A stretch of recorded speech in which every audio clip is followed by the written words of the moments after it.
Hello बच्चों, नमस्कार। Galaxy study centre में आपका स्वागत करते हैं।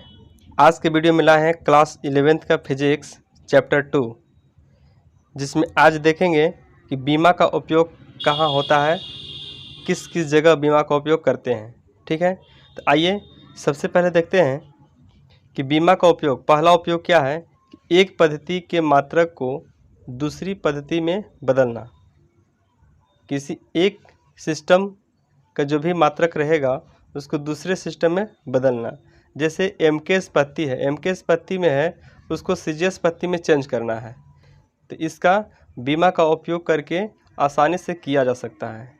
ठीक है, तो दूसरा है सूत्रों की जांच करना।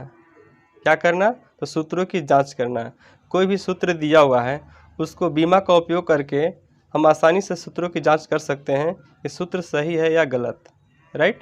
चलिए, इसके बाद तीसरा उपयोग है बीमा का कि सूत्रों की उत्पत्ति करना। किसी भी सूत्र की उत्पत्ति बीमा का उपयोग से कर सकते हैं आसानी से। ठीक है, चलिए आइए वन बाय वन देखते हैं। तो सबसे पहले हम जानेंगे कि एक पद्धति के मात्रक को दूसरे पद्धति में कैसे बदलते हैं। चलिए, सबसे पहला टॉपिक है कि एक पद्धति के मात्रक को दूसरे पद्धति में बदलने के लिए ये फार्मूला है, इसको आप याद कर लीजिएगा। फार्मूला क्या है? तो यहाँ देखेंगे कि N2 is equal to N1, bracket के अंदर लिखेंगे M1 बाई M2, पावर में A है। इसके बाद ब्रैकेट के अंदर L1 बाई L2, पावर में B है। इसके ब्रैकेट के अंदर T1 बाई T2, पावर में C है। अब क्या है कि 1 जो है, 1 यहाँ पर ये डिनोट करता है कि पहली पद्धति का मात्रक है, और M2 जो है डिनोट करता है कि दूसरी पद्धति का मात्रक है। राइट। अब जिस पद्धति को जो पद्धति मुझे दिया रहता है उसको हम पहली पद्धति मानते हैं, और जो ज्ञात करना रहता है उसको हम दूसरी पद्धति लेकर चलते हैं। ठीक है, तो सबसे पहले यहाँ पर क्या क्या है, M1, M2, L1, L2 क्या है उसको जानेंगे। यहाँ पर देखिएगा कि N1 जो है पहली पद्धति में मान दिया हुआ रहेगा जो बैठाना है, और N2 का वैल्यू जो है दूसरी पद्धति में बदलने के लिए दिया हुआ है। N2 क्या है? दूसरी पद्धति का मान है जो निकालना रहेगा। ठीक है। M1 क्या है? पहली पद्धति का द्रव्यमान का मात्रक। L1 क्या है? पहली पद्धति का लंबाई का मात्रक। T1 क्या है? पहली पद्धति का समय का मात्रक। इसी तरह से M2, L2 और T2 जो है दूसरी पद्धति का द्रव्यमान, लंबाई और समय का मात्रक दिया हुआ रहेगा।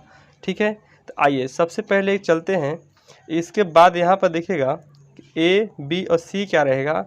A, B, C जो है बीमा का घात रहेगा। ठीक है, यहाँ पर कितना बीमा होता है उसका घात यहाँ पर लिख देंगे। राइट। चलिए बच्चों, अब देखते हैं आगे, एग्जाम्पल से समझते हैं कि क्या है। तो सबसे पहला एग्जाम्पल बोल रहा है कि 1 न्यूटन के बल में कितना डाइन होता है। 1 न्यूटन के बल में कितना डाइन होता है, मतलब पूछ रहा है कि 1 न्यूटन में कितना डाइन होता है। राइट।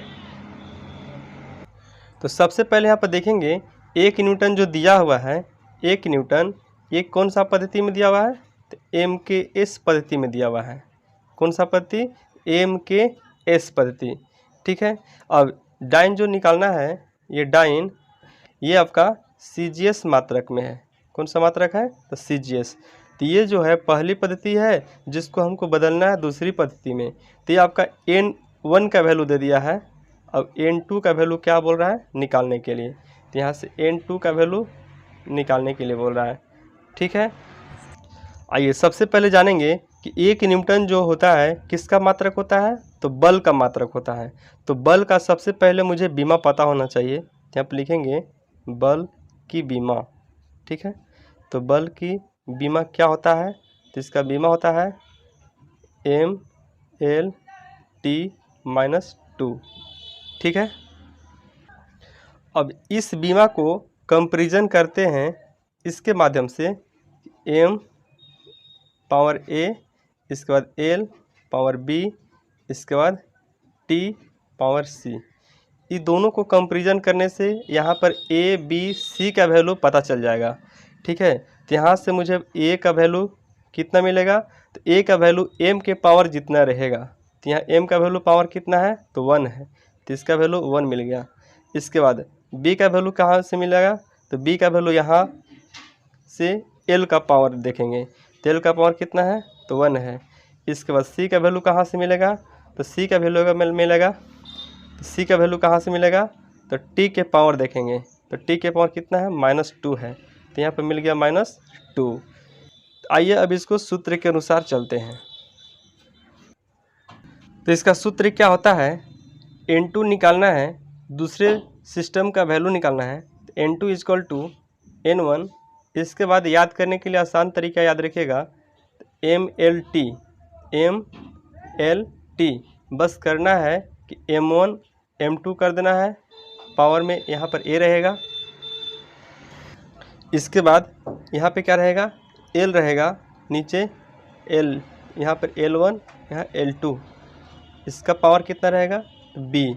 इसके बाद देखेंगे M हो गया, L हो गया, इसके बाद T वाला चलेंगे लेकर, ठीक है। यहाँ T1/T2 पावर क्या रहेगा, C रहेगा, राइट। अब इसके बाद सारे वैल्यू को पुट करते हैं, तो N1 का जो वैल्यू दिया हुआ है 1 न्यूटन दिया है, तो वहाँ पर 1 पुट करेंगे। इसके बाद देखिएगा ऊपर में जो वैल्यू लिखना है MKS पत्ती का लिखना है, और नीचे वाला जो वैल्यू लिखना है वो CGS पत्ती का लिखना है। तो MKS पत्ती में ये क्या है, द्रव्यमान है, द्रव्यमान का मात्रा क्या होता है, kg, क्या होता है, तो kg, यहाँ पर लिख देंगे 1 kg, राइट। इसके बाद यहाँ पर क्या है M2, तो इसका द्रव्यमान का CGS मात्रक में क्या होता है, तो होता है ग्राम, ठीक है। पावर में क्या है, तो A है, तो A का वैल्यू कितना था, तो 1 था। चलिए इसके बाद आगे चलते हैं। यहाँ पर क्या है, लंबाई का SI मात्रक क्या होता है MKS पत्ती में, तो मीटर, तो यहाँ पर लिख देंगे 1 मीटर, राइट। इसके बाद चलेंगे, यहाँ पर लंबाई का CGS मात्रक क्या होता है, तो सेंटीमीटर, यहाँ पर लिखेंगे 1 सेंटीमीटर, ठीक है। इसके बाद इसका B का वैल्यू कितना था, तो 1। आगे चलेंगे, ठीक है। MKS पत्ती में टाइम का मात्रक क्या होता है, तो इसका सेकेंड होता है, और CGS मात्रक भी क्या होता है, तो सेकेंड होता है। चलिए इसके बाद देते हैं, इसका पावर कितना है, तो -2 है। आगे देखेंगे कि यहाँ पर 1 लिखना कोई ज़रूरी नहीं है। इसके बाद 1 kg में कितना ग्राम होता है, तो 1000 ग्राम लिख सकते हैं, और इसके बाद 1 ग्राम नीचे जैसा वैसे रहेगा, पावर 1 का कोई मतलब नहीं रह गया। इसके बाद 1 मीटर को सेंटीमीटर में 100 लिख सकते हैं, 100 सेंटीमीटर। इसके बाद नीचे कितना है, 1 सेंटीमीटर।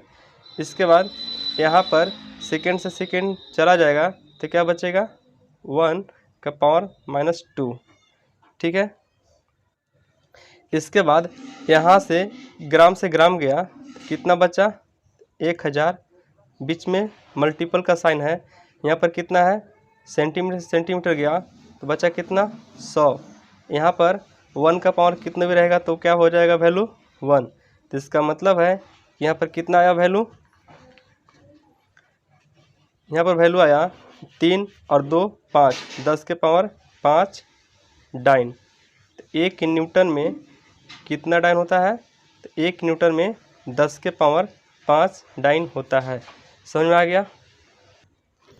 इसके बाद अगला देखते हैं, अगला क्या बोलता है कि 1 जूल में कितना अर्घ होता है, या तो बोल देगा प्रश्न 1 जूल को अर्घ में बदलें, ठीक है। अब यहाँ पर देखिएगा ये पहला यूनिट है, ये दूसरा यूनिट है, ठीक है। तो पहला यूनिट को हम क्या लिखते हैं, तो N1 से लिखते हैं, जो कि वैल्यू दिया हुआ है कितना, 1। इसके बाद दूसरा यूनिट अर्घ पूछ रहा है, तो दूसरा यूनिट जो है ये निकालना है, राइट। तो अब ये क्या है, MKS पत्ती है, MKS पत्ती क्या है, तो जूल, ठीक है। तो जूल का SI मात्रक MKS पत्ती क्या है, जूल है, और CGS पत्ती क्या है, अर्घ है। तो यहाँ पर लिख देंगे MKS पत्ती में क्या है, तो जूल है, इसके बाद CGS पत्ती में क्या है, तो अर्घ है, राइट। अब इसके बाद देखेंगे जूल किसका SI मात्रक होता है, तो जूल किसका SI मात्रक होता है, तो कार्य का, ठीक है। तो कार्य का सबसे पहले बीमा लिखेंगे, ठीक है। तो कार्य का बीमा होता है, यहाँ पर लिखते हैं कार्य का बीमा। कार्य का बीमा क्या होता है, तो ML2T-2। यदि बीमा लिखने नहीं आता होगा तो इसके पहले वीडियो बना चुका हूँ, उसको अच्छे से देख लीजिएगा, डिस्क्रिप्शन में लिंक दिया हुआ है। ठीक है, चलिए इसको हम कंपैरिजन करेंगे किससे, तो इसको कंपैरिजन करेंगे m power a l power b और t पावर c, इसके साथ कंपैरिजन करेंगे और a b c का वैल्यू फाइंड आउट करेंगे। राइट, तो यहाँ से a का वैल्यू कितना हो जाएगा 2, b का वैल्यू कितना हो जाएगा, b का वैल्यू जो l की पावर चढ़ा हुआ रहेगा, तो l का पावर कितना चढ़ा हुआ है तो 2, सॉरी a का जो वैल्यू होगा 1 होगा, क्योंकि m का पावर कितना है 1 है, तो यहाँ पर कितना हो जाएगा तो 1 हो जाएगा। ठीक है, इसके बाद c का जो वैल्यू होगा जो पावर t पर चढ़ा रहेगा, तो t पर कितना है तो -2 है, तो a b c का वैल्यू मैंने फाइंड आउट कर लिया है। ठीक है, इसके बाद अब फार्मूला लिखेंगे, तो फार्मूला क्या है n2 निकालने के लिए, n2 निकालने का फार्मूला है n1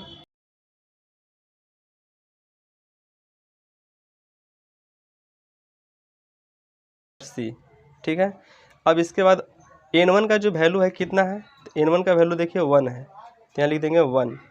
इसके बाद m1 का वैल्यू कितना है, तो m1 का वैल्यू आपको देखना है कि m के एस पत्ती में लेना है, किस में लेना है तो m के एस पत्ती में, तो यहाँ पर ले लेंगे 1 kg, क्योंकि द्रव्यमान का m के एस पत्ती में मात्रा किलोग्राम होता है, डिवाइड बाई कितना रहेगा तो m2 है, तो m2 मतलब कि सीजीएस मात्रक में लेना है, तो इसका सीजीएस मात्रक क्या होता है 1 ग्राम। सेम टू सेम वैसा ही करना है पहले जैसे किए थे, बस आपको क्या रहा है ए बी सी पावर पर ध्यान देना है, यहाँ पावर कितना है 1 है। आगे चलेंगे, यहाँ पे क्या लिखे थे 1 मीटर लिखे थे, यहाँ पर क्या लिखे थे 1 सेंटीमीटर लिखे थे, पावर में क्या रहेगा यहाँ पर 2 रहेगा। इसके बाद यहाँ पर क्या लिखे थे 1 सेकेंड लिखे थे। ठीक है, क्योंकि टाइम का मात्रक क्या होता है एसआई मात्रक या सीजीएस मात्रक सेकेंड में ही होता है। ठीक है, इसके बाद पावर क्या रहेगा c का वैल्यू कितना था -2। चलिए इसके बाद आगे चलिएगा, तो यहाँ पर 1 लिखना कोई ज़रूरी नहीं है, 1 kg को ग्राम में बदलेंगे तो 1000 ग्राम और नीचे रहेगा 1 ग्राम, पावर कितना है 1 है, 1 लिखना ज़रूरी भी नहीं है। इसके बाद 1 मीटर को कितना लिख सकते हैं 100 सेंटीमीटर बाई 1 सेंटीमीटर। इसके बाद इसको 1 हो गया, 1 का पावर -2, और यहाँ पर 100 सेंटीमीटर, यहाँ पर पावर कितना है 2 है, तो यहाँ पर 2 चढ़ा देंगे। ठीक है, इसके बाद देखिएगा यहाँ पर कितना 1000 है, तो 1000 हो गया गुने ग्राम से ग्राम कट गया, सेंटीमीटर सेंटीमीटर गया, तो अब 100 है, तो 100 का पावर 2 कर देंगे इंटू 1, यहाँ पर 1000 है और गुना यहाँ पर 2 जीरो को स्क्वायर करेंगे तो 4 जीरो आ जाएगा। ठीक है, इसका मतलब है यहाँ पर कितना हो गया वैल्यू तो 10 के पावर 4 और 3 7, इतना अर्घ होता है कितना 1 जूल में, लिख देंगे 1 जूल इक्वल टू 10 के पावर 7 अर्घ। ठीक है, इस तरह से आपका ये हो गया। चलिए बच्चों, इसके बाद मिलते हैं अगले वीडियो में, जिसमें बीमा का दूसरा उपयोग को बेहतरीन से समझेंगे। यदि आप 11th क्लास की तैयारी करना चाह रहे हैं तो इस चैनल पे आपको पूरी कोर्स कराई जाएगी। आप इस चैनल को लाइक सब्सक्राइब शेयर कर दीजिएगा। मिलते हैं अगले वीडियो में, थैंक यू। चलिए अब इसको स्क्रीनशॉट लीजिएगा।